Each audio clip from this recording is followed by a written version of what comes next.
absolutely everything is designed by someone. Some of it is not done by people called designers, but somebody has decided what everything is going to be like, and that is design. So the carpets in the room, the cladding on the walls, the lighting in the ceiling, the tablecloths on the tables. When you go out, if you're staying in the hotel, the way the cupboard opens, either awkwardly or well in your bedroom, someone's making those decisions. And I think sometimes we forget that absolutely everything is designed. The other point that I think is very interesting is this internationalism versus localism. And if I'm traveling, I would like to stay in a hotel where I know where I'm staying. I like to be local. But then in my business, we're designing products for all over the world, and I find that a very interesting area of design. It's quite a sort of high-level area of design. But it's a fascinating area, and it is to do with designing for cultures and understanding cultures.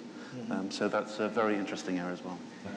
At the current time, of course, the whole world is looking at how creativity can help them, not just socially and culturally, but economically.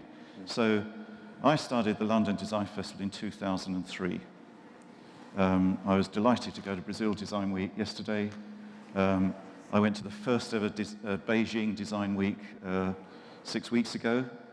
But the fact is that since we started in 2003, 80, that's 80 cities, have started their own version of a design festival or design week.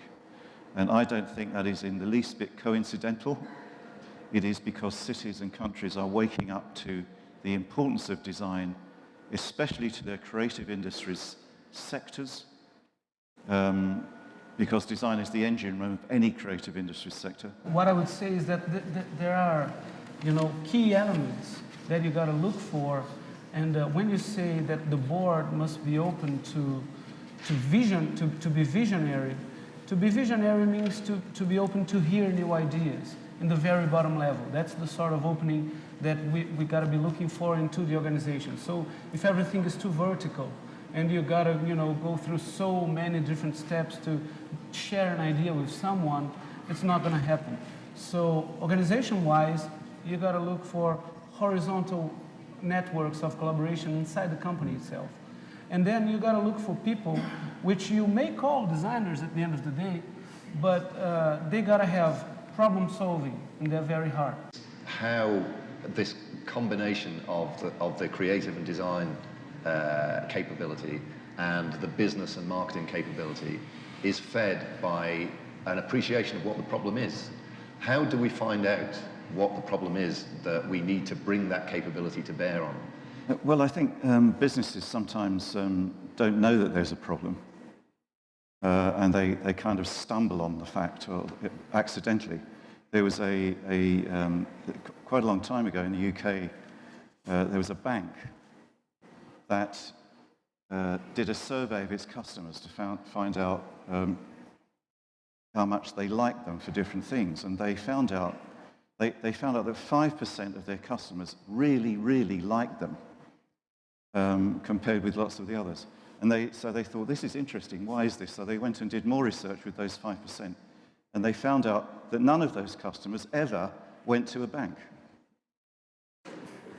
So they didn't experience anything bad inside the bank. They did all their business on the telephone. Now, this is a long time ago, and there was no such thing as telephone banking. But the company then looked at this and said, this is interesting. Maybe we could develop a new product and improve and increase that 5% by offering telephone banking to everyone else. So sometimes you don't actually know you've got a problem, but maybe there's actually an incredible opportunity if you're entrepreneurial and creative in your thinking. So I think sometimes it's an accident. You need to focus on why prior to figure out how you're going to do it. And we find business people, generally speaking now, very eager to get into the how. And by doing this, they lose opportunity of exploring what people didn't say. You were able to do more with less when you do that. When you achieve a culture of debate and dialogue and everybody looks like you're spending too much time, but you can spend time in the beginning, but at the end it pays off. And you do that, you get out of the arrested, of the cage that you think is only goes to the more. So we believe, wrongly, we believe that to do more, we need more people.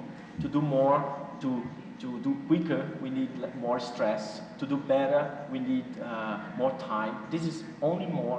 But when you have the investment in people, in the culture, you can do more. Obviously, design is very important. We're here talking about design, but design is one cog in a very complex production process in product or service development. So it is absolutely key how design communicates within an organization to different sectors within that organization, and then eventually to the end user, which is the ultimate aim of the project. So I think that is one of the most important things, is how that's communicated. Darwin never said that was the strongest, the smartest who survived. He said that those who survive are those more prepared for change, more adaptable. So I think the game for any company and for any team of football, like you guys like football as well, is adaptation. Who wins the championship is not the best team. We know that, Brazilians, right? Sometimes we lose because we have on the paper, but it's not the best team. It's the team that's most adaptable. So I think the game for any company is how do you adapt? I believe collaboration in terms of creative partnerships between countries and cities is what's going to happen in the future. And I think the nations who realize that, the cities who realize that, the businesses who realize that are going to be the winners in the future.